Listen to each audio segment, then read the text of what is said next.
প্যালেস্টাইনের গাজা এবং রাফায় যেভাবে নির্বিচারে গুলিবর্ষণ বোমাবর্ষণ করে সাধারণ মানুষকে হত্যা করছে, নির্বিচারে নির্যাতন নিপীড়ন করছে, তার প্রতিবাদের ভাষা আমার জানা নাই।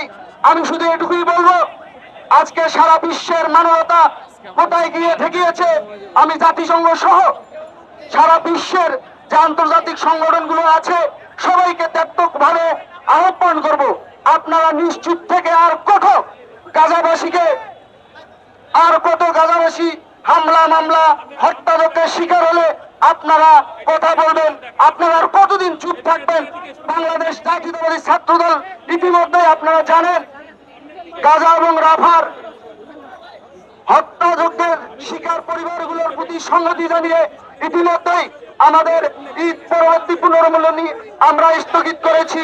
একই সাথে গাজা এবং রাফার জনগণের প্রতি সংহতি জানিয়ে আমরা সবার আগে বাংলাদেশ ফাউন্ডেশন ইতিমধ্যেই আমাদের একটি 11 এপ্রিল সারা বাংলাদেশে কনসার্ট ছিল, সেটা আমরা স্থগিত রেখেছি। প্রিয় সহযোদ্ধা বন্ধুগণ, আপনারা জানেন গাজা প্রশ্নে আমরা সবাই এক এবং ঐক্যবদ্ধ হয়েছি। কিছু দুষ্কৃতিকারী যখন বাংলাদেশের মানুষ সবাই গাজা এবং রাফার প্রশ্নে এক এবং ঐক্যবদ্ধ হয়ে আওয়াজ তুলেছে, তখন কিছু দুষ্কৃতিকারী বাংলাদেশের মানুষের এই ঐক্যকে ভুলণ্ডিত করার জন্য গতকালকে আপনারা দেখেছেন বিভিন্ন প্রতিষ্ঠানে হামলা করেছে।